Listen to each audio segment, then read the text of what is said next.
So the funny thing is, I am messy. I am not wearing any makeup today at all. This is how I look when I'm not wearing makeup. Can you stop And playing with I think it's important to not wear makeup sometimes. Oh, And especially to not hate how we look without makeup. I've been thinking a lot about how many people are getting like their eyebrows tattooed on. When you're and not wearing makeup. Thank you. And Other people do. how for a while there I was like, oh, I really want that. Then I don't have to ever worry about putting my makeup on or whatever. And it just sat so wrong with me, and I decided not to do it. And I was like, why did it sit so wrong with me?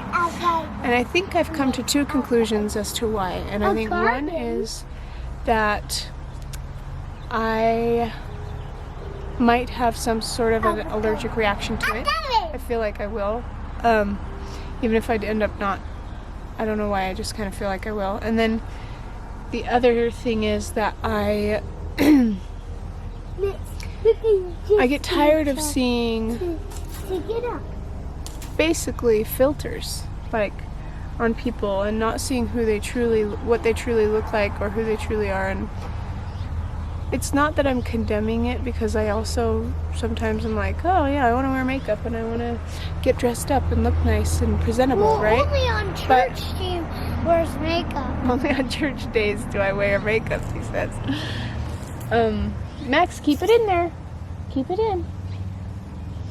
But I guess the main point that I want to make is that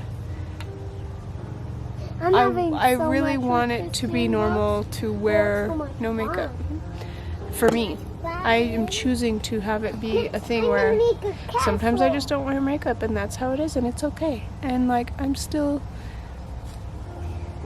myself, and I want to show that I love myself either way, both ways, and it's okay.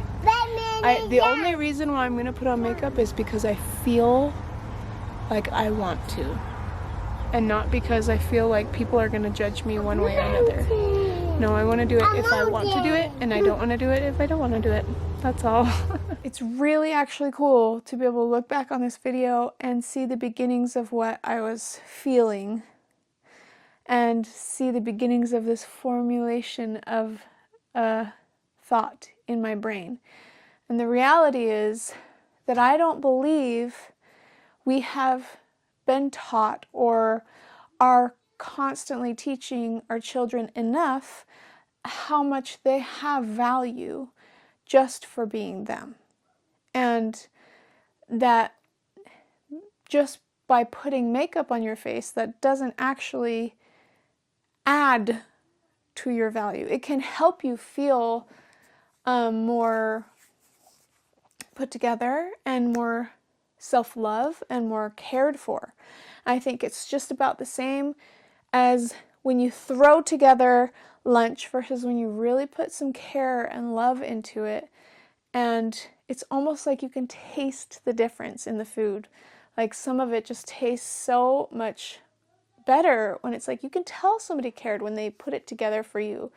And I think it's the same way with makeup for me. I believe that there's a place for it, and that it can be helpful and it can be good, but that it has swung so far the opposite way in different parts of my life, different times of my life, that where I have felt that without makeup I have no value, or without makeup I am not ready for the day, and without makeup I am not good enough, without makeup I cannot compete, without makeup, and the list could go on and on of how horrible sometimes we make ourselves feel for not being good enough, or for not having makeup, or for not having the cool clothes, or for not having everything to make ourselves look presentable in the perfect way. And the reality is, we need to practice reinforcing the idea that we have value regardless of if we have cool clothes, regardless of if we have our hair done for the day or our makeup put on, that we can have days where we don't put on makeup and we don't do our hair and we don't look perfect and our clothes are mismatched and whatever, but we still have value, and we truly need to believe it and practice saying those things, which are the opposite of what I believe is being said in our minds almost all the time, because of all the things that I think Satan would have us believe about ourselves, that we are not good enough, that we do not have this, we do not have that, or if we don't have this, or we don't have this tangible, if we don't have a tangible thing, if we don't have enough money somehow, or enough experience somehow, or enough beauty somehow, that takes all of our value away. And it's just not true.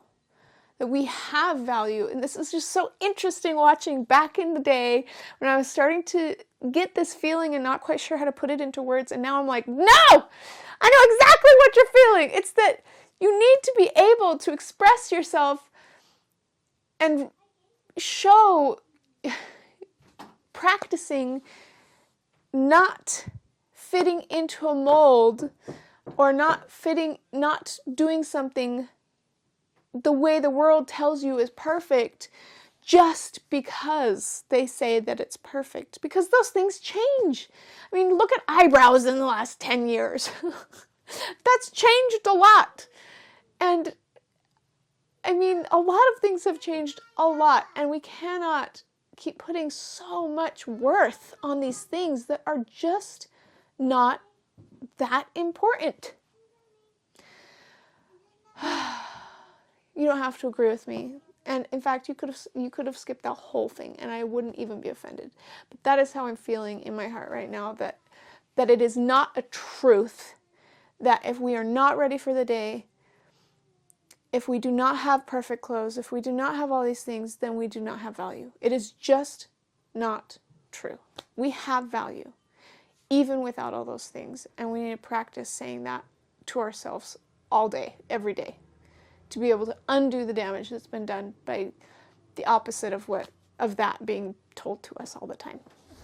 I don't know how it is for you guys, and if you're parents or not or what, but like, I thoroughly enjoy watching my kids just enjoy playing.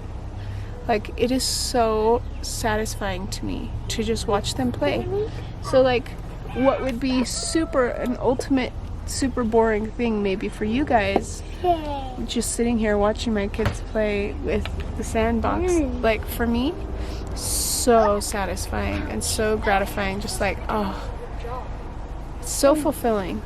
And like, that's why when people get married and have kids, I think they film extra long on their little babies, because they could watch for hours and hours, and most people are like, this is really boring. But I enjoy it. I love you watching. Maybe you can see through my eyes a little bit why it's so satisfying just to see them playing and playing. I mean, he's been in here for like 10 minutes now, just still perfectly satisfied. And the only reason why I even thought he would like it is because this dirt right here is what he was playing in every day. He'd just come over here, sit down, and start playing in the dirt. And I was like, he needs a sandbox. He would enjoy that, I think. I think he'd really enjoy it and just sit there and play and play and play. And I was right. Yep, you were right. Yep. Next. Also, we got rid of our chicken coop today. Some of the neighbors didn't like the smell and how loud they were, which I don't blame them. So we got rid of the chicken coop and the chickens today, and this is what it looks like over here now. And I'm actually loving it. It's amazing how much of space they take up, you know. Oh look, it's like an Easter egg hunt. There's one egg. Lots of flies too. I can't even smell right now, so I'm sure it smells bad, but there's one egg, 2 egg, 3 egg, 4 egg, 5 egg, 6 egg. Those are gonna go in the trash. But they were starting to lay so many eggs, but I want to get this cleaned up. I want this to be all beautiful again. And probably just grass. Make it look really nice out here and smell really nice out here. Now I'm going to respond to comments on Corbin hospitalized. And we're getting so many comments that I might not be able to respond to everybody's comments, but I just want to let you know that I will read them and I care about hearing from you. And I'm still going to be reading some comments on the videos, even if I'm not able to read every single comment. Sean Roberts, 1991, says, "Get well soon, Corbin. I have asthma, but never that bad." That's true, so bad. Phoebe, oh my goodness, Phoebe! Phoebe, when I think of people that have been here through the thick and the thin, the good times, the bad times, I remember you, like from forever ago, watching all of our videos and being such a good support and commenting such a long time ago, but like, it's just good to see your name again, good to see you on here again, and know that you're still watching the videos. She says, "I'm glad he's okay, thoughts and prayers." Thank you. Carmen Moore says, "I've had asthma since I was a little girl. I'm really old now, so 74 years ago." Woo! Sorry. Sorry. I did not mean to respond. I just didn't know there were people that watched our videos that were your age. So, the docs thought I always caught pneumonia and was treated with whatever antibiotics were available, which were not a good thing. My last serious asthma attack was about 11 years ago. I do get awful allergic symptoms, but nothing as awful as how you feel when you are having an asthma attack. Hang in there, Corbin. Thank you. Beverly Martin says, "I'm 63 and I've had asthma all my life. I feel so sorry for Corbin having to go through this. Here is hoping he grows out of these severe attacks and really hoping he grows completely out of this. Hugs and prayers for all." Thank you so much. It's serious when it happens. It's like, oh my goodness. Like, if you watch from the very beginning of the video, both my temperament and Corbin's temperament, it's like, or not temperament, but like how serious we are from the beginning of the video to the end of the video. It's like night and day because it was just such a serious situation. When he gets like that, it's like really scary. John Lawrence says, "I remember going through this as a kid. So glad to outgrow it. Happy to see such great, supportive, and loving parents." Thank you, John. Deborah Blevin says, "Bless his heart. I was always in the hospital with my boys with asthma. I had to have a breathing machine for them. I'm glad he's okay. All the love and prayers." And just so you know, we do have a breathing machine. We typically use, I think I had given him a breathing treatment, a couple breathing treatments, and it wasn't working. It wasn't doing anything, that's when it gets really scary because I feel like I've done everything I can do and it's not doing anything. So that's when we had to go in and he had to get steroids and he had to get oxygen. And oxygen is a big deal because that's not something I have at home that I can do for him. So, whew, stressful. I'm so glad he's okay though. Jessie Rose 18, "Love you, Becca. I'm so glad Corbin got help and is doing better. I lost my best friend to asthma." Oh my goodness. "I'm praying Corbin can come over his battle as he gets older. She was 35 and she had a hard life. She couldn't have babies and it really broke her heart. She actually passed right before I started watching you guys on YouTube. And you reminded me of her so much that I would actually watch just to make me feel like I was with her. Because when I watched the old beach houses, when you lived at the house where Charlie was born, and through to the house after that, you really got me through a hard time. It was so hard that I actually got depressed and watched you guys all day." Like for 2 months. "I am so happy that you are feeling like yourself again. It can be so hard to go through life sometimes. I am just glad that the hard times don't last and we can move on with life when we finally get what God has promised at the end of the hard test he has set before us. Oh, he really loves us. That God does. I am so thankful for Jesus and you." Oh my goodness. I'm definitely not on the same plane as Jesus, but that really makes me happy to hear that we were able to help you through a hard time and that you're doing better now. It's like, It's rough, man. Life is so hard. I hope that Corbin is able to get through his asthma stuff. It is very scary, and I actually, I'm going to talk about this, but maybe I'll go through a couple more comments because I know there's a lot on here, and I don't want to miss anybody, but I think I might have to. Pippi Long says, it is hard to see a little one not feeling well. I would like to take their place so that they would not suffer. I do know they feel better when their loved ones are around. My daughter has written me a couple sweet notes after recovering from illnesses, letting me know how much she appreciated me being around and supporting her. She is in her 20s. You being there will reap unexpected rewards that will last. Happy Corbin is doing well. Oh, thank you. And a lot of people are saying prayers with him, and he is better now. He is better now. But we are in a different state, and I have no idea how he's going to react to the asthma. He has been having itchy eyes and a little bit of asthma. Nothing like his horrible reaction in this video, but he's doing a lot better. I mean, this was in June, I believe, that this happened. And we're now in almost April. So it's been a very long time, and he has recovered, and he is doing well. Norton family says, I love how you are real with us and don't hide that Corbin. We have used Corbin breathing problem more than once. Show to my daughter that she's not the only one that goes through this. My daughter had RSV when she was 3 weeks old. Yeah. Julia says, get well soon. Carmen Morris says, the food y'all were given was fantastic. I know. It was amazing.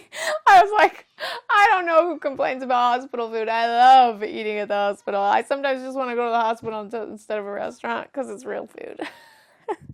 Tiny Dancer says, poor little guy. My son had asthma, started when he was barely 4.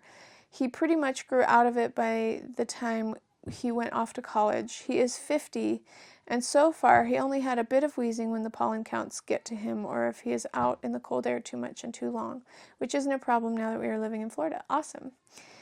He's a bit allergic to the family cat, not like he was allergic as a kid, but an occasional antihistamine takes care of that. I hope your son starts bouncing around the house like a typical little boy real soon. And he did, right after. He was perfectly fine. It was amazing how much he bounced back almost instantly once we got home. Except he was very mad that he wasn't being treated like a prince. Getting whatever he wanted, whatever candy, whatever food, whatever movie, whatever game. D Cricket 1 says, poor little guy, I have asthma and have my whole life. I'm old enough to have experienced doctor's house calls. Wow. My pediatrician would come and give me breathing treatments and oxygen at home. I understand how he feels. In the 70s is way too low. Do you have a nebulizer machine and the medicine at home for treatments to prevent this type of emergencies? Yes. And I got on Amazon and found out you can get small ones. I didn't know you could get ones that are kind of like handheld, kind of like this big, more portable and easily accessible, because I never want that to happen again. And I just gotta make sure that he is taken care of. Jessica Reitmeyer says, dude, you get better soon. I love your family. I know hospitals are not that fun.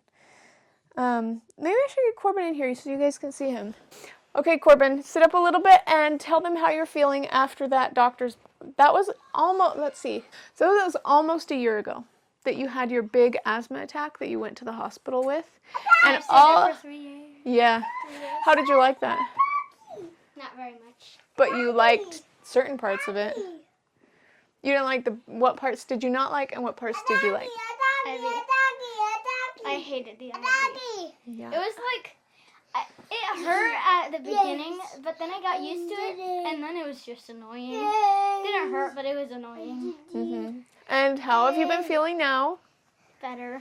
He literally just got done running like all over the place. So Trying to get to you. yeah. Are you feeling better? Yeah. And Max is saying that he's feeling better even though he wasn't hurting in the first place. But yeah. Say, I'm feeling better. I'm feeling better. Wait. Yeah, there you are. It's like Say, I'm feeling better. I'm feeling better. Yeah, you are. You are so cute. Last night I did puke because I was sick. No, you didn't. I didn't get electrolytes. He said last night I puked because I was sick and I didn't get electrolytes. And that's not true. He did not puke. But it is true that you did not get electrolytes because you did not puke. I did puke last night. No, you didn't. All right, Corbin, do you want to hear some of the comments from people that were concerned about you? Oh, I don't want to read that one either. I forget sometimes when we get a lot of comments that some of them aren't so nice, so I'll just not read those ones.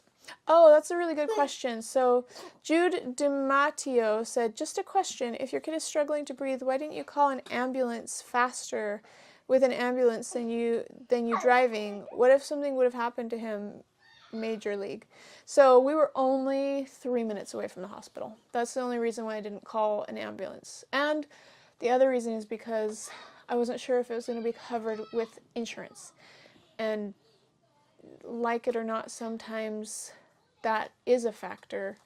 But I knew I could get him to the hospital extremely quick, so probably even faster because they would have to drive to my house and back, and I would just have to drive there. So we got there really quick and he was okay. JD Adams says, get better soon, buddy. I know asthma is not fun. It's the worst thing to have, but I hope you feel better soon. Keeping you and your family in our prayers. Baby. Don Mason says, can't you have oxygen at home and a nebulizer at home too? If our children are so bad, they get given a nebulizer and oxygen for at home. We don't have oxygen at our home, but we do have a nebulizer. But sometimes when the nebulizer, when I actually did do the nebulizer, but it kept going on, and it did not stop even though I got a nebulizer. Yep, and we actually have only, in all of the years that he's had asthma, he's only been sent home with oxygen one time, and it was temporary for like a couple of hours just to help him, but it was the environment he was in, so we had to get him out of the environment to be able to help him. It was so funny because right when we came into the door, they were watching Toy Story right at the part where the mom was like all the toys gone. And it was so funny. And then everyone was like, this is how I feel about it. We have a video about that. It's forever ago. I'm not sure if we can find it, but I remember walking in and everyone was like, what happened? oh yes, actually, look at this. That's so funny. Elizabeth Davies Pullman literally just said exactly when that happened in what video. It is the Montezuma's Treasure video where Corbin got sick because of the curse or just asthma? It was just asthma. Well, anyways, thank you guys so much for commenting on that video. Well, and I know that there's been a couple comments about how that's bad that I'm filming you in that moment, but what do you think about it? I think people need to know, and I mean, probably people want other people to know how they're feeling, and like, it happens a lot, so. You're an ambulance? Yeah. It does happen a lot, and you know, I have gone through a lot of learning curve with YouTube, and I'm not filming stuff like this just for attention, I guess. Just to let I'm feeling people know okay, how we're doing. but just to let people know, I believe that so many of you genuinely care and want to know how our family's doing, and I want to reach out to those people. Thankfully, he is good, and we are able to learn a lot from that experience. In fact, for a long time, sorry, this is going forever, but there was a lot of comments to go through. I'll talk about this book in the next video. How about that? So that you guys will be able to not have to watch 12 hours of this. Thank you guys for watching. Corbin's doing great, and thank you for caring. And I care about you guys too. And we'll talk to you guys later. Bye.